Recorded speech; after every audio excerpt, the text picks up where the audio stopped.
tardes, bienvenidas, bienvenidos. A los que quieran les pedimos que abran las cámaras porque, bueno, el invitado no muerde, los profesores tampoco, ya saben, y menos en forma virtual.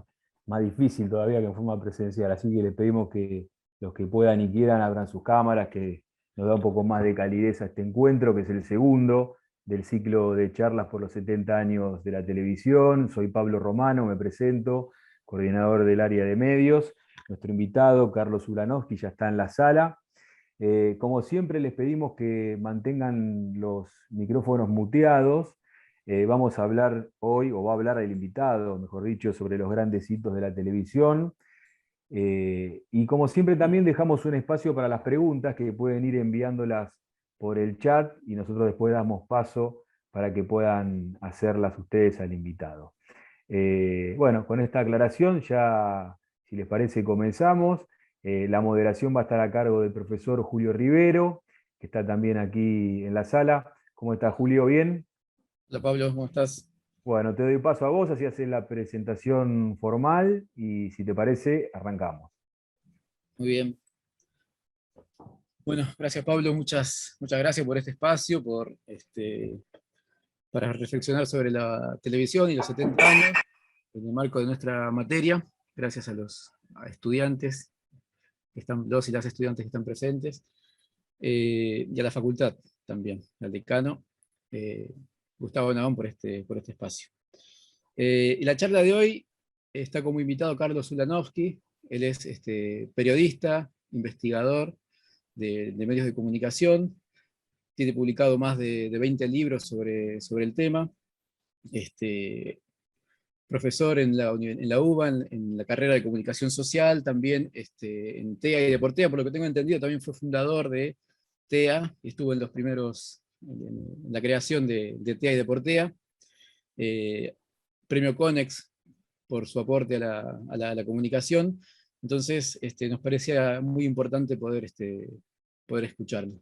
Entre los libros que Carlos tiene publicado, se destaca el que nosotros tenemos acá para leer, que se llama ¿Qué es este? Estamos en el aire, que lo escribió junto a la periodista Silvia Itkin y Pablo Sirven, donde cuenta la historia de la televisión desde su inicio, en su primera transmisión en 1951, hasta 1999. Cada uno de ellos tomó un periodo de la historia de la televisión. Y Carlos tomó la primera parte, que es desde la primera transmisión de 1951 hasta la década del 60. Entonces, como Carlos, para comenzar la charla, quería preguntarte qué significó la aparición de la televisión en los años 50 en Argentina, en un contexto donde las radios eran el medio masivo por excelencia. Antes la televisión había aparecido en los años 20 y 30 en Estados Unidos, Europa, y acá llega en los años 50. Quería saber qué significó la aparición de la tele en ese momento. Bueno, primero que nada, gracias por la invitación, ¿eh? Muchas gracias.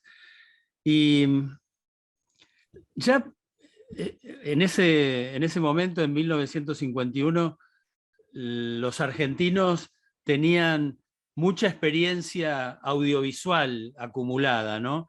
Digo, había cine desde el cine mudo, desde los años 20, y antes todavía, había cine sonoro desde 1933. En 1951 se filmaron 53 películas en Argentina. Había otras experiencias, la experiencia del teatro, de la ópera, de la música grabada, de los bailes. Todo eso creo que contribuyó a que, bueno, la novedad fuera absolutamente aprobada y muy bien recibida, ¿no? Pero básicamente de lo que se apoderó la televisión en su primer momento fue de la radio.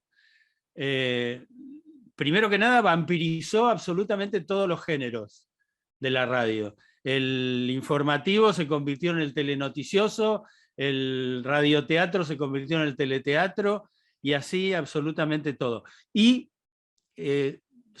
digamos, solventó esa primera década a partir de la experiencia de Radio Belgrano, al punto que las primeras cámaras de Canal 7 tenían la inscripción LR3 Radio Belgrano Televisión. Entonces, digo, me parece que digo, fue importante eso. La gente venía acostumbrada a la radio. Yo mismo crecí en un hogar de clase media en donde la radio era el centro del entretenimiento hogareño, doméstico. La radio estaba encendida de la mañana a la noche y había horarios y programas preferidos. De repente llega la televisión, ¿no? Y sin duda llega para quedarse. Me parece que esa primera década en la que Canal 7 reinó en soledad fue, para mí, para mi gusto, la época más fascinante, porque fue una década en donde desde la nada, en modalidad de ensayo y error, se instalaron todos los géneros. Digo, en modalidad de ensayo y error, más errores que ensayo, ¿no? Era una televisión en blanco y negro, fundamentalmente en grises, ¿no? Y bueno, igual que ocurrió con la radio, rápidamente generó famas, generó idolatrías, generó dependencia con el medio, ¿no? Al punto tal que hacia mitad de la década del 50 hay una famosa frase de la revista Ricotipo, decía, si no tenés en 1956 esto, ¿no? Si no tenés televisión, sos un pobre diablo, ¿no? Y bueno, y muchísima gente se esforzaba para comprarla, no eran baratos los aparatos, pero digo, hasta hoy la televisión, y esto no es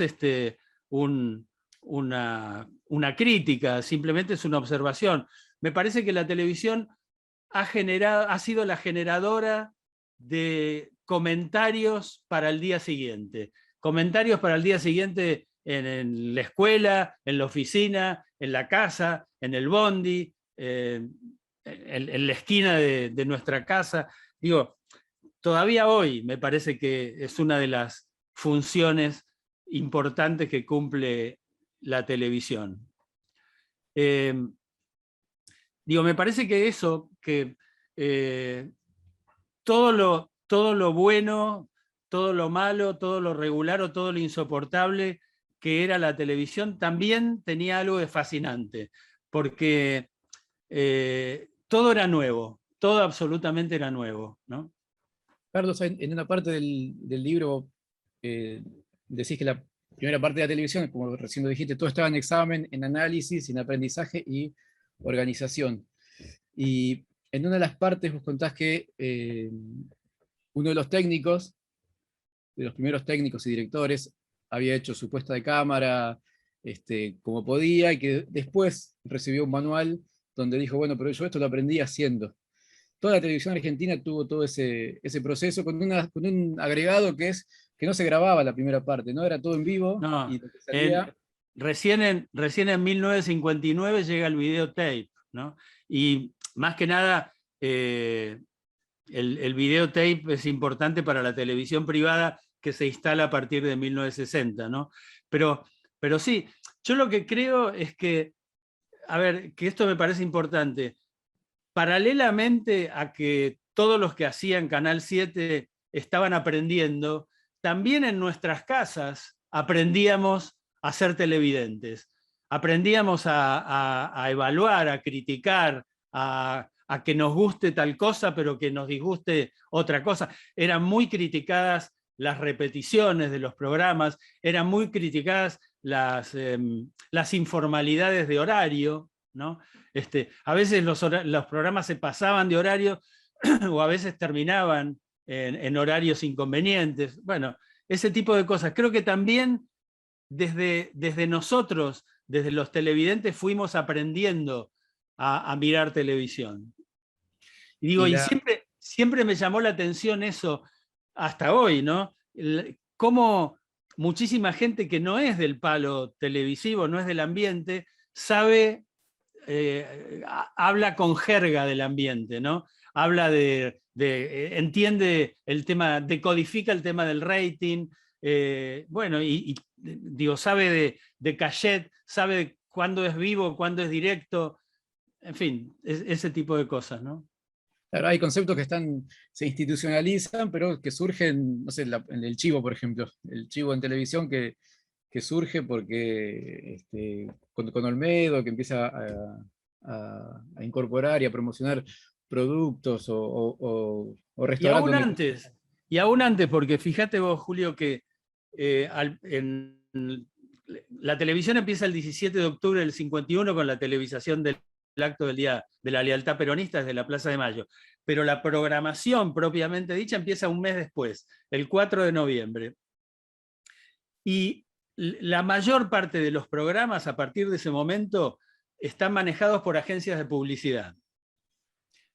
Muchas de ellas norteamericanas, radicadas en la Argentina. La mayor parte de los programas tienen un auspiciante exclusivo. Digo, eso también es interesante. Digo, y me parece que pasado muchas décadas, en los años 90 se replica esa forma de televisión. Empiezan a tallar fuerte las productoras. Los canales comienzan a hacer sellos de goma, paredes pero que están por dentro absolutamente vacías. Ya no se produce adentro de los canales, se produce afuera de los canales. Las productoras mandan las latas y los canales lo emiten, ¿no? Pero así empezó la televisión. Claro, tenía Sobol Pregunta, Cabalgata Gillette, que son las empresas que ponen el nombre El primer partido de fútbol, 18 de noviembre del 51, lo auspicia YPF. El primer show musical importante, Tropicana Club, lo auspicia Standard Electric, ¿no? Y bueno, digo, y así cada una de las... El programa de uno de los primeros grandes éxitos, la comedia, una especie de anticipo de la sitcom, que hacían Pepe Cibrián y Ana María Campoy, lo auspicia Admiral, que era una marca de televisores.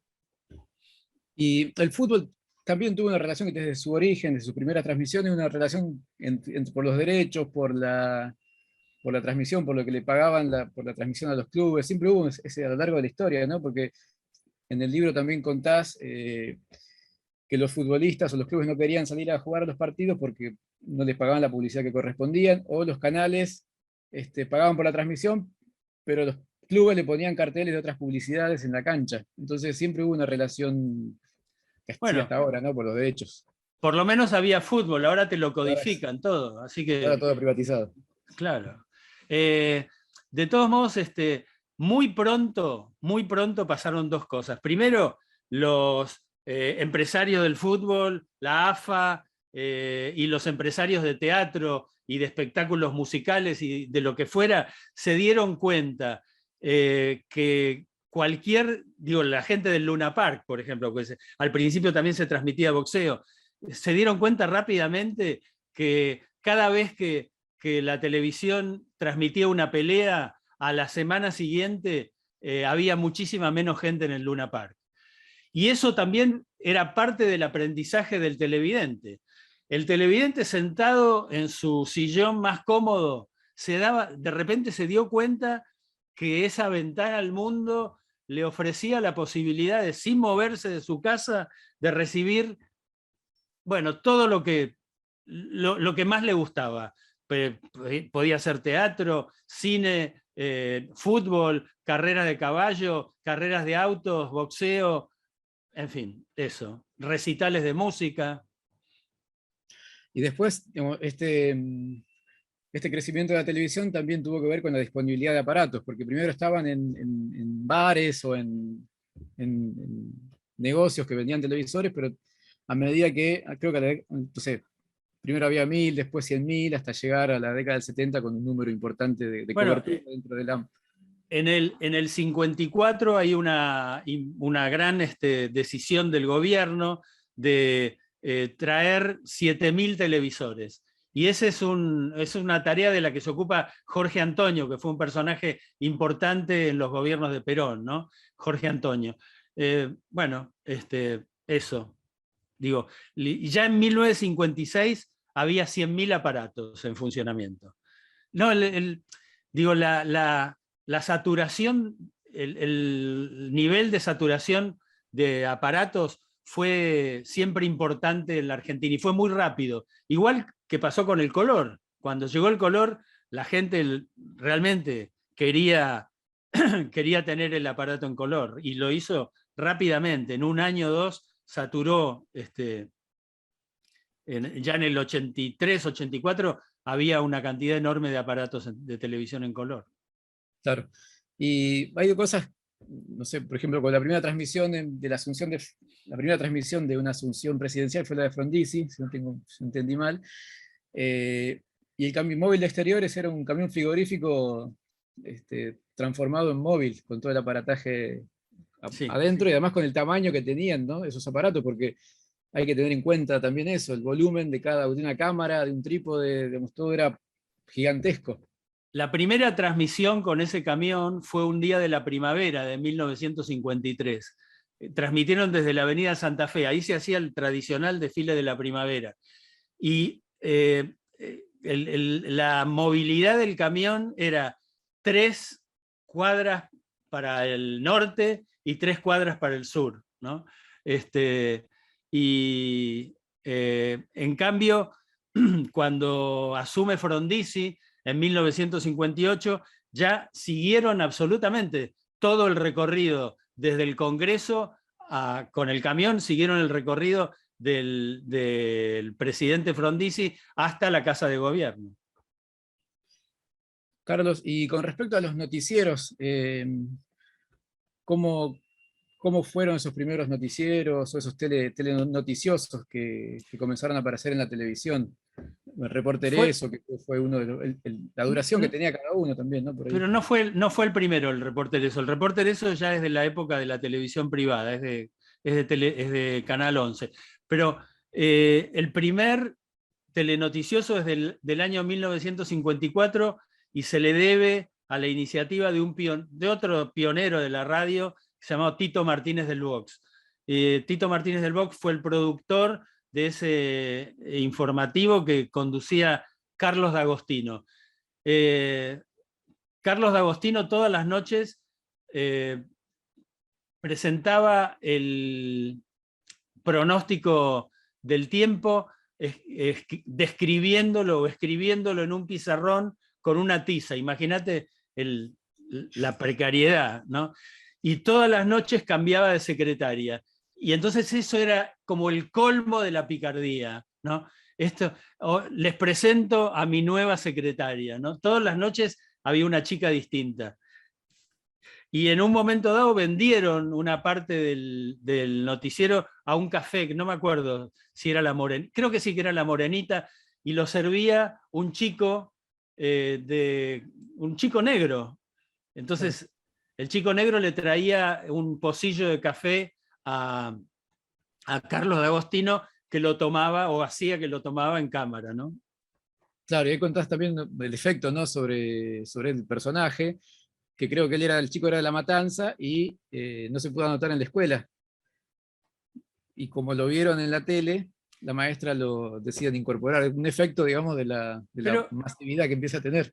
Pero era lógico. Mira, en 1956 es el año de las locutoras, ¿no? Y hay una frase extraordinaria de Pinky. Dice, una noche me acosté y era Lidia Elsa Satraño. A la mañana siguiente era Pinky. Dice, la gente me miraba por la calle y me reconocía.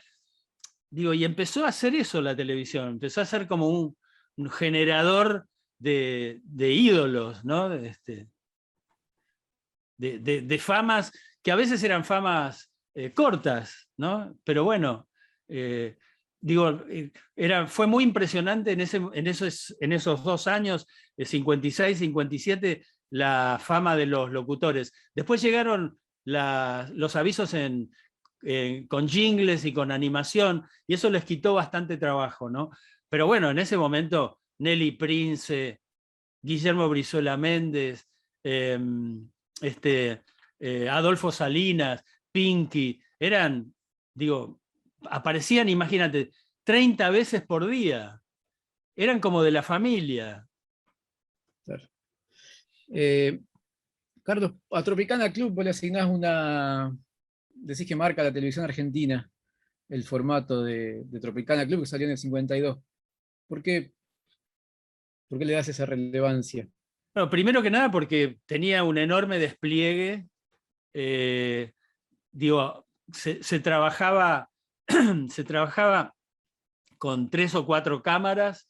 Digo, había una cámara sin el mecanismo correspondiente, pero habían subido una cámara arriba y hacían una especie de toma cenital que para ese momento era de un despliegue tecnológico descomunal, ¿no?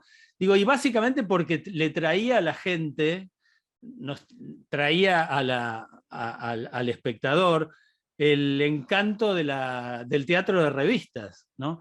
De repente se presentaba una vedette con, digamos, siempre las limitaciones del caso, ¿no? Limitaciones que de alguna manera imponía la moral de la época, ¿no?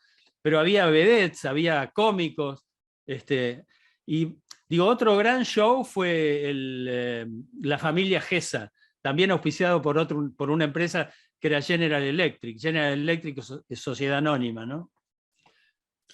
Y sobre la cuestión de cómo fue el proceso o hitos dentro de la legislación de la televisión y la radiodifusión. Se puede, porque Schettino plantea en alguno de sus libros que el problema dice que acá en Argentina se tomó el modelo norteamericano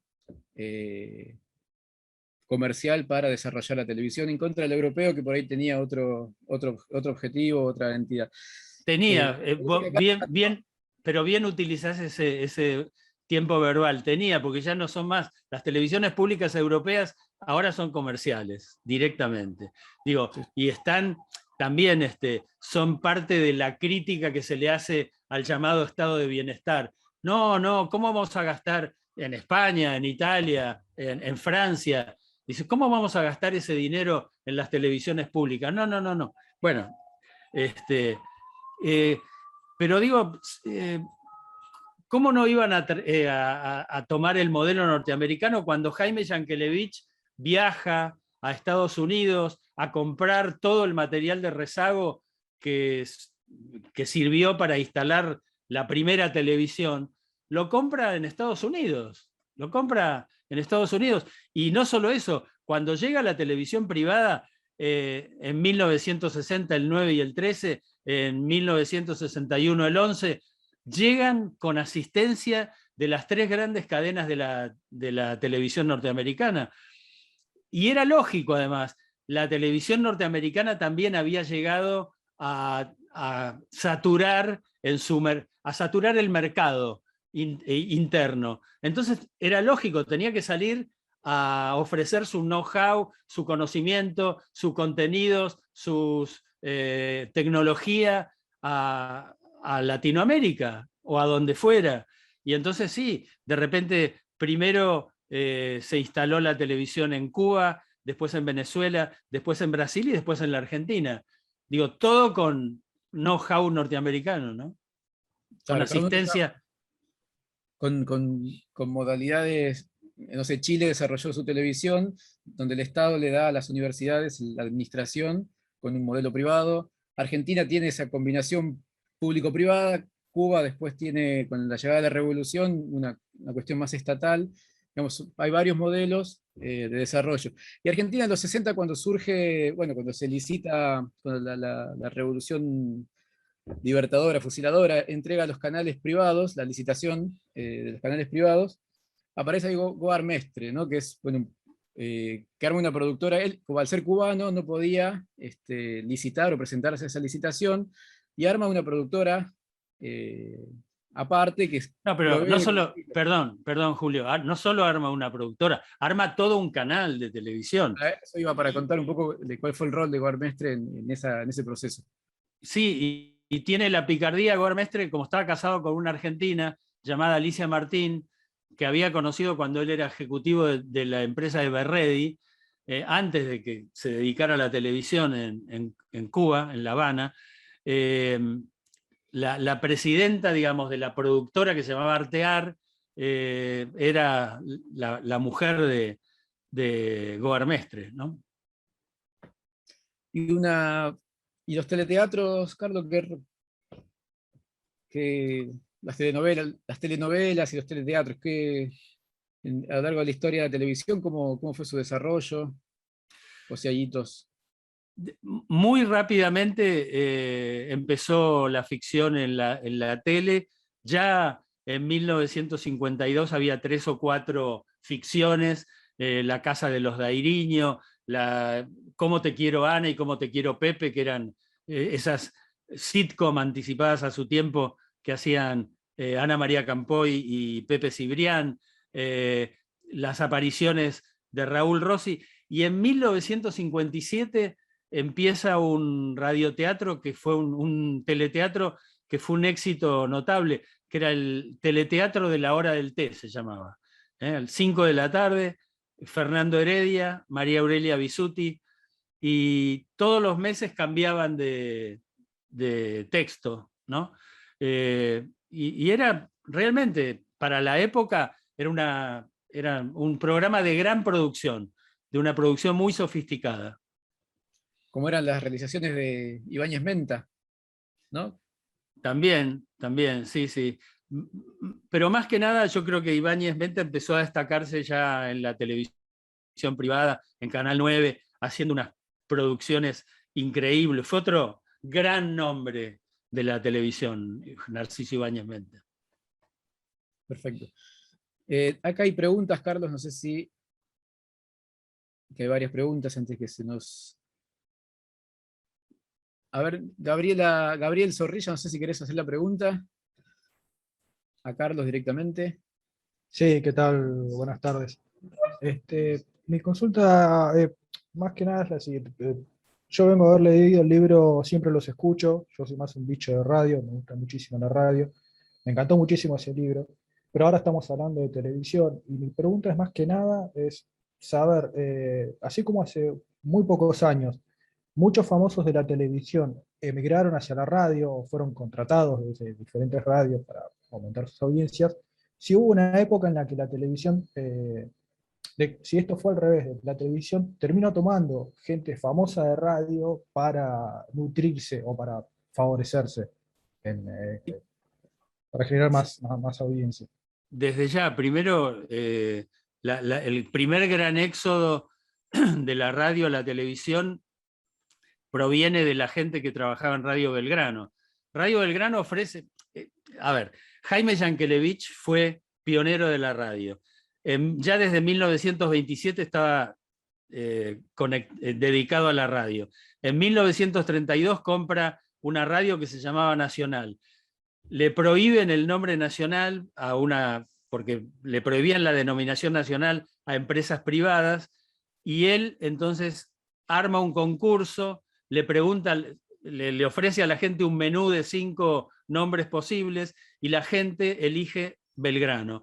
Y ahí se funda Radio Belgrano como una de las 3 cadenas importantes junto con Radio El Mundo y con Radio Splendid. Él gestiona Radio Belgrano hasta 1947. Es el dueño de Radio Belgrano hasta 1947. En 1947 tiene un entredicho con el gobierno de Perón. Estaban transmitiendo en directo la despedida de Evita en radio, y se filtra una voz masculina que dice: no le crean, no le crean. Eso origina un litigio entre las partes y el gobierno termina comprándole la radio a Jaime Yankelevich. Y él sigue gestionándola hasta su muerte en 1952. El primer estudio de radio de Canal 7 fue en ámbitos del Alvear Palace Hotel, primero. El primer gran estudio es lo que era la UAT del Alvear Palace Hotel, que era una especie de bombonera, un lugar redondo. Tienen que instalarle unas vías, como para montar encima las cámaras, para que las cámaras vayan alrededor. Bueno, y de ahí se empiezan a transmitir los primeros grandes programas. Absolutamente todos los primeros artistas eran de Radio Belgrano. Los que primero le apostaron a la televisión. Contaba Ana María Campoy que ellos fueron también de los primeros en dar el sí para hacer un programa. Hicieron primero un programa que se llamaba Néstor Villegas Vigila, que era una especie de policial. Luego hicieron Cómo te quiero Ana, Cómo te quiero Pepe, inspirado en una de las primeras series norteamericanas dobladas al castellano, que era Cómo te quiero Lucy, ¿no? Protagonizado por Lucille Ball y su marido de entonces, Desi Arnaz. Y recién a partir de 1957, 1958, se le empieza a perder el temor a la televisión.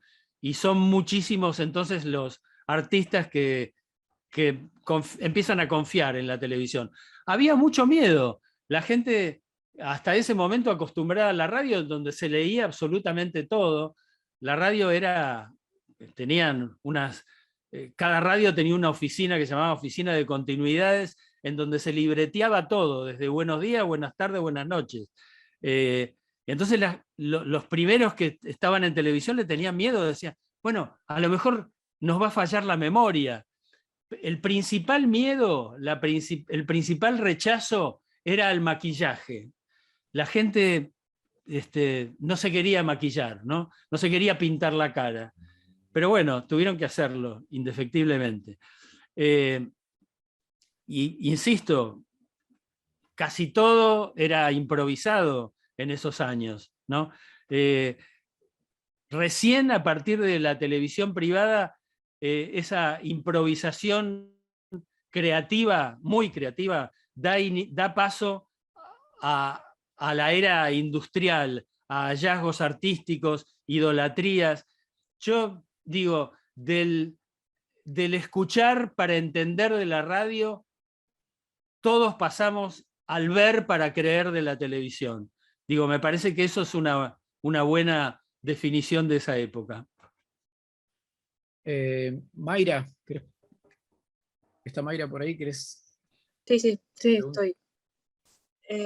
No, mi pregunta iba más orientada a que, así como recién dijo que la televisión, que la televisión había tomado cosas de la radio, que tuvimos que aprender a ser televidentes, lo que ahora son las transmisiones en vivo, lo que se llama streams, ¿cree que toma cosas de la televisión, tipo todo lo que es Twitch, YouTube o, bueno, otras redes sociales que transmiten en vivo también, toman cosas de la televisión y eso llega a afectar a los televidentes de alguna manera? No, desde luego, así como el podcast toma cosas de la radio. El podcast, a mi entender, no es otra cosa que radio. No es sino alguien inteligente o interesante con algo para decir frente a un micrófono y hablando de una temática particular, definida, digamos. Bueno, yo creo que sí, que el streaming es televisión desde ya. Se filma con cámaras, se graba con cámaras, tiene luces televisivas, iluminación televisiva, puesta en escena televisiva. Es televisión, claro. Y desde luego que esas grandes series que vemos a través de Netflix u otras plataformas son como, me parece que son como un paso, son televisión con un paso adelantado a la televisión, ¿no? Con mucho de cine también, con mucho de la tecnología del cine. Tomás, está Tomás Luaces, que tiene también su pregunta. Sí, sí, estoy acá. ¿Se me escucha? Perfecto. Sí, Ok. Sí, mi pregunta era más dirigido a cuando se empiezan a importar materiales enlatados del extranjero, ¿no? Desde Estados Unidos, como ya se mencionó, Cómo te quiero, Lucy. Me interesaría saber si eso de una manera jugaba un rol en lo que era la Guerra Fría y la tensión que había entre los Estados Unidos y la Unión Soviética, si había como algún fin político, además del entretenimiento y comercial.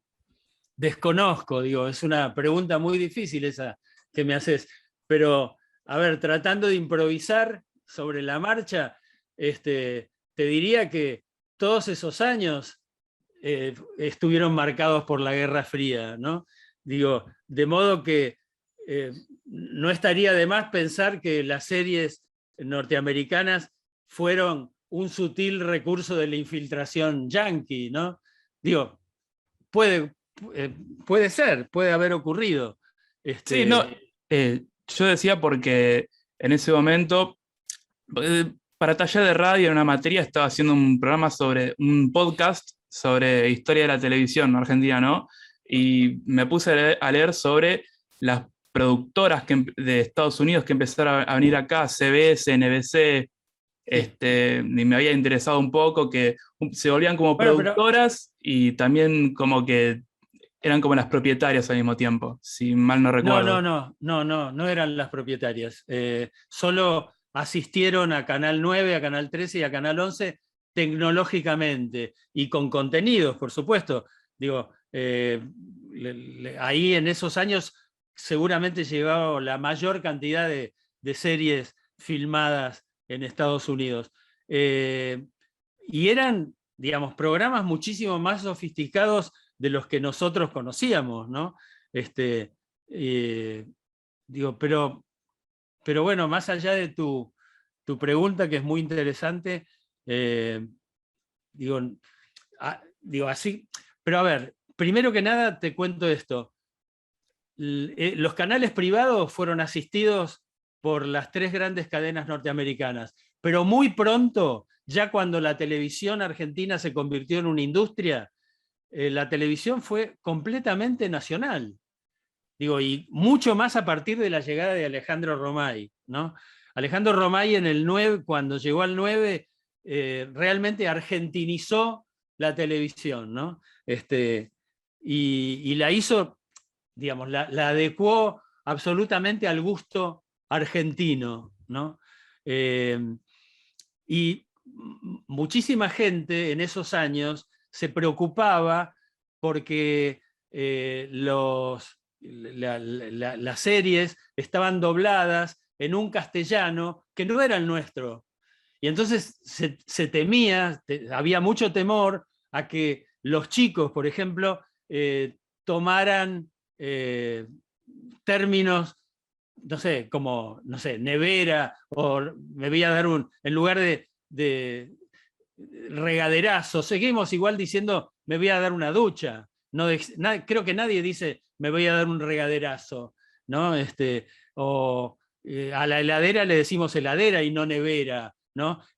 Al estacionamiento le decimos estacionamiento y no que vamos a aparcar. Bueno, digo, me parece que eso también fue como que la Argentina o el argentino superó esa prueba, ¿no? Carlos, antes la pregunta de Axel, que me lo salté recién en la lista. Ahora Netflix está incorporando el doblaje en argentino. No sé si lo pudiste escuchar en las series, que es una cosa rarísima. No. Argentino de otro lado. Pero bueno, Sí, está incorporando ese doblaje. Sí escuché algunos personajes en series, algunos artistas argentinos que trabajan en series que no son argentinas, ¿no? Y entonces ellos, digo, aportan su tonalidad local, ¿no? Claro. Está la pregunta de Axel Hernández. No sé si está Axel.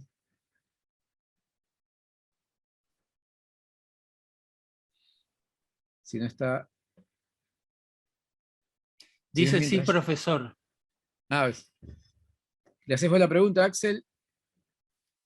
pero que no puedo usar el audio, dice. Sí, no puede, habría que leerla, Julio. Bueno, ¿La la tenés leo. ahí a mano? Dice, la TV en el contexto argentino está viviendo un desplazamiento o más bien una complementariedad con las redes sociales a la hora de informarse, entretenerse o incluso... pregunta si la TV argentina está teniendo una complementariedad para informarse con las redes sociales y las distintas plataformas, YouTube, Twitch, Sí, Twitter. hace mucho eso, y también hace mucho de eso, no es novedoso. Desde hace tiempo hay como una suplantación, ¿no? O una llegada, una incorporación de los videitos domésticos grabados en la calle. No sé, de repente hay una enorme tormenta, hay un granizo, hay una pelea, un choque, y no llega el canal, no llega el equipo móvil del canal. Entonces los noticieros se las arreglan con esos retazos que le llegan de estos reporteros informales, lo llamaría yo, ¿no?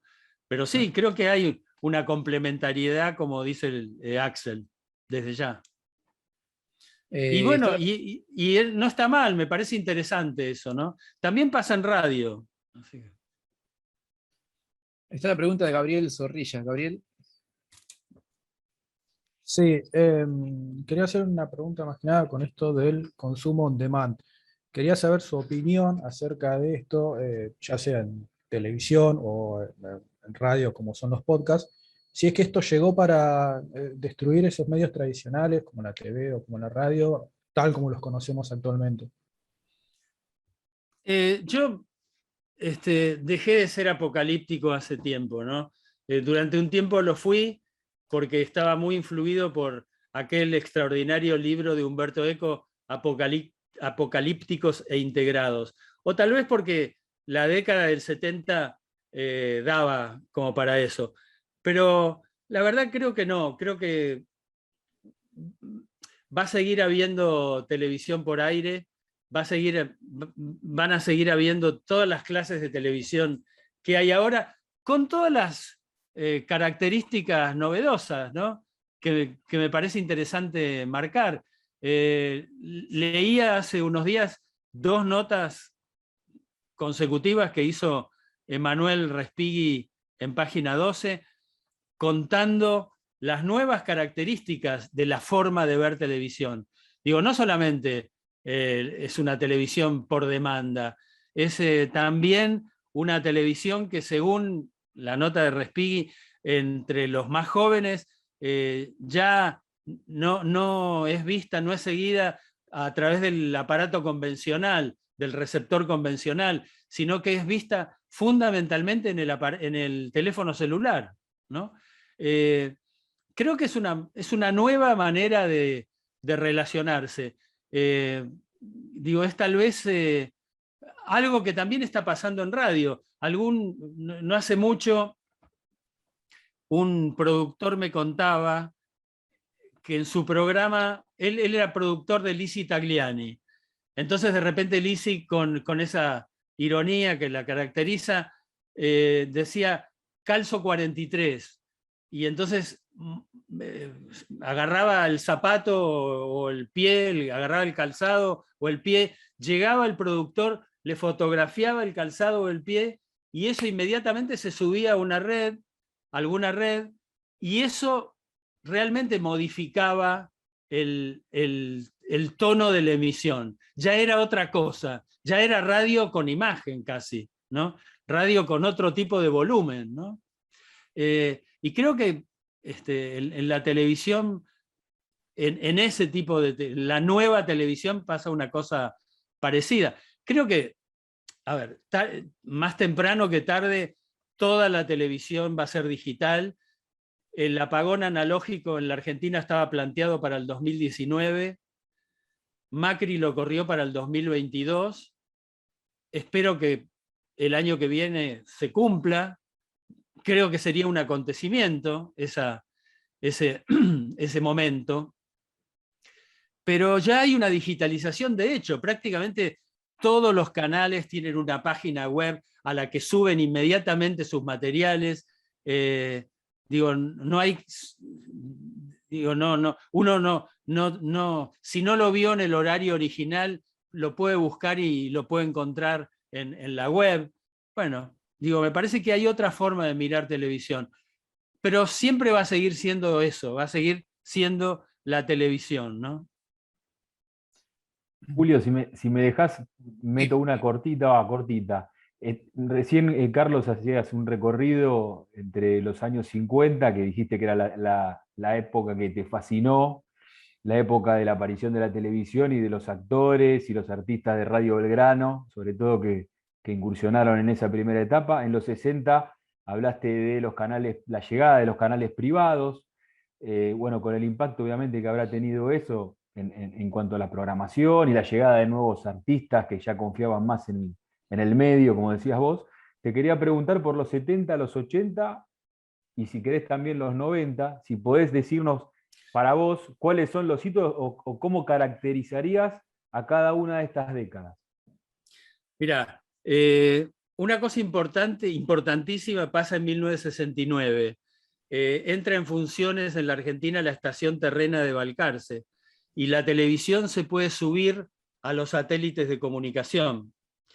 El gran programa, el programa emblemático de ese momento es cuando la televisión transmite la llegada del hombre a la luna, ¿no? El 20 de julio de 1969.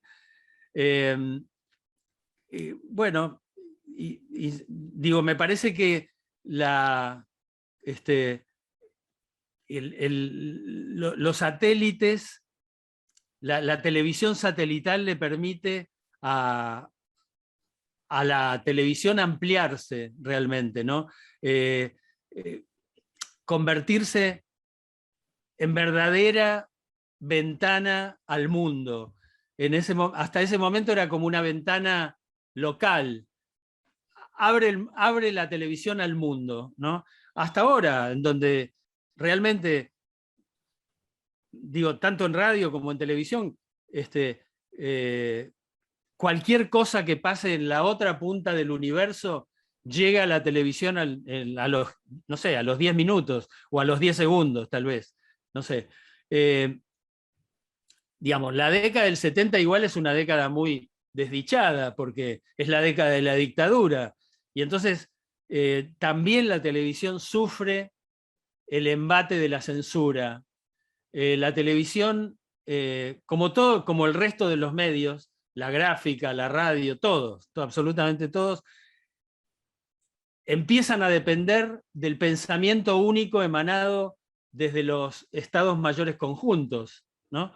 Y entonces, en la década del 70 no se pudo, obviamente, pasó lo más oculto posible la represión, pasó lo más oculto posible los desaparecidos.